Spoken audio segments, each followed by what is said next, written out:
Itu sih Pak, kita itu nggak tahu apa yang harus dilakukan. Jadi sharing dengan Bapak kan, jadi kita ada pandangan nih. Pertama kita buat pilotnya dulu, pendekatan terhadap PIC yang bertanggung jawab untuk penerapannya. Jadi kita dalam aspek penelitian itu juga harus ada data terkait analisis.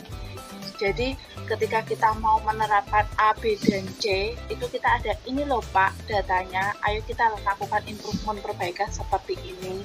Apa kendala yang Bapak hadapi, kita lakukan analisis bersama untuk untuk perbaikan berkelanjutan seperti itu. Bahasanya pakai bahasa mereka, Pak. Ya. Ini kita kan tempat makannya sama ya Pak. Bapak kebayang nggak kalau ini nggak dilakuin? Ini saya cerita aja loh Pak. Adidas itu pingin Lean itu diterapin bener. 5S pingin diterapin bener. Nah Bapak kan punya concern, nambahin ke target saya apa? Ini nambahin loh Pak. Gitu loh. Bukan hanya nambahin ke target. Ini nambahin ke order kalau Bapak bagus. Gitu. Bapak mau nggak kerja lebih lama di sini? Kalau saya sih mau Pak. Gitu. Jadi ambil bahasa yang akrab dengan mereka. Itu. Contoh nih, saya pernah cerita gini. Waktu saya minta operator supervisor chip menerapkan setelah jahit, saya sering kaitin gini. Kebayang nggak kalau permakan banyak apa yang terjadi? Kata saya. Wah, nanti kita bongkaran Pak. Oke, udah mulai itu ya. Oke, kalau bongkaran ada efek buruknya nggak ke kalian? Ya nanti ekspor telat Pak. Oke, kalau ekspor telat apa akibat berikutnya? Konsumen marah Pak. Oke, kalau konsumen marah, mau naruh order lagi ke kita enggak? Ya enggak kayaknya Pak katanya. Nah kalau enggak, kebayang enggak siapa sekarang yang punya setoran motor? Siapa yang punya setoran rumah? Siapa yang punya siapa yang harus nyetor ke kampung? Kan kalau di Jakarta itu banyak yang perantauan kan, banyak yang setor ke kampung. Kebayang nggak kalau misalkan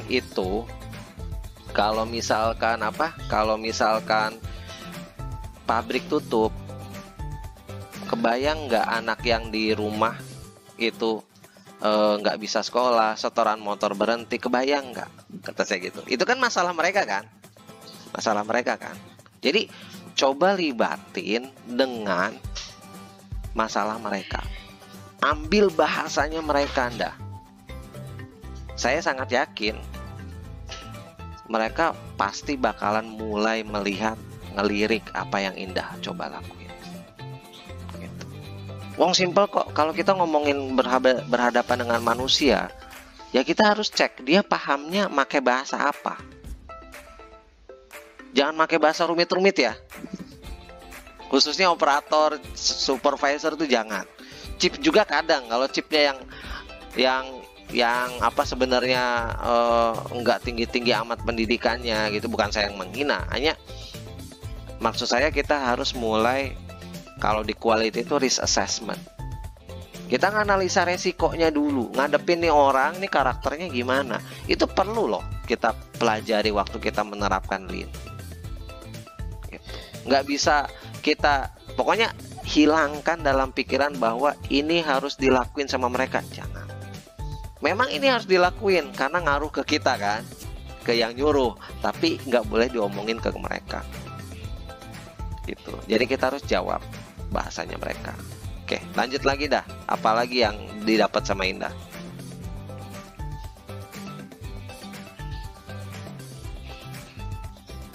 Penerapan 6S itu ternyata itu bukan hanya kemauan dari manajemen atau diri kita sendiri ataupun buyer ya Pak. Jadi penerapan 6S itu emang kebutuhan setiap produksi, line-line yang berkaitan. Itu juga sambutannya tidak hanya dengan kebersihan, tadi Pak Aji sampaikan, itu juga untuk jangka panjangnya pada target produksi, kebiasaan produksi seperti itu. Yes.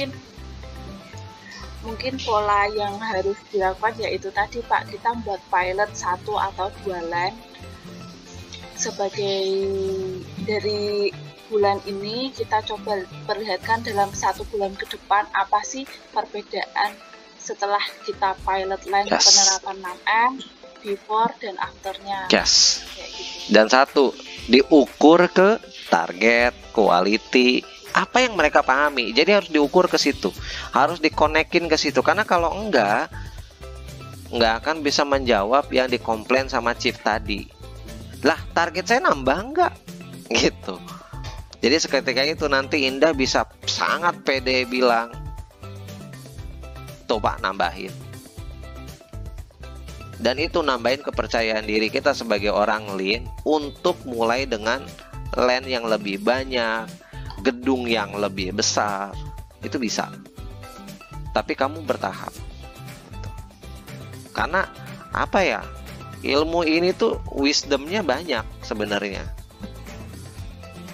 Jadi kita harus belajar wisdomnya, belajar kenapanya 5S muncul. Karena aslinya kalau di Toyota 5S ini dipakai untuk ngangkat masalah sehingga mudah diselesaikan. Mereka udah terbiasa dengan bersih-bersih rapi. Nah, kita belum gitu loh. Makanya pendekatan kita mulai dari masalah apa yang bisa dijawab dengan 5S. Gitu.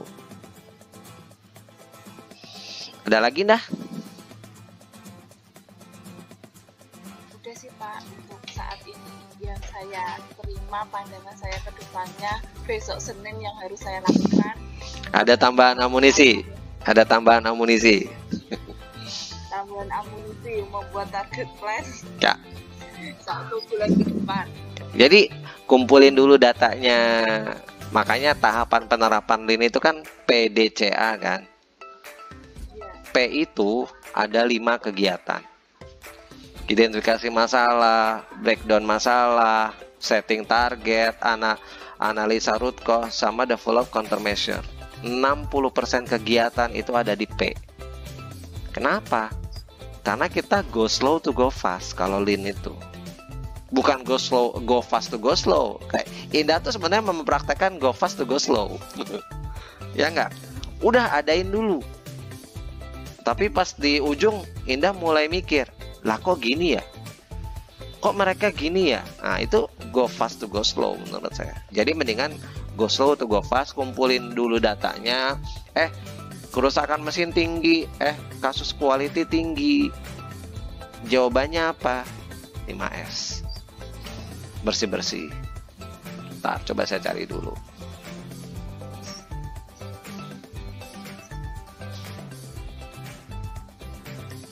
Lebih dapat pencerahan atau masih gelap? Cerah Pak, cerah sekali. Cerah, oke, good. Ya, setidaknya diskusi kita bermanfaat lah ya. Iya Pak. Nah ini ya, gimana? Soalnya di saya bekerja saat ini, kalau ya kurangnya ini sih Pak, nggak ada yang nge-guide kita untuk apa yang harus kita lakukan. Yang kita tahu kan, ya udahlah kita audit, plan kita bersih, yang penting itu. Iya. Dari visualnya aja. Iya. Selama ini kita lihatnya visualnya aja. Makanya saya sering sharing tuh bacaan yang di LinkedIn-nya yang pernah saya posting tentang yang kita lagi bahas. Makanya saya sering sharing, kenapa? Saya tahu apa yang dirasain karena saya dulu juga mulai dengan yang sama. Dan nggak ada yang ngajarin saya, nggak ada yang ngasih tahu saya. Makanya kata saya dalam hati, ketika kita udah paham, ya kita coba kasih pencerahan ke teman-teman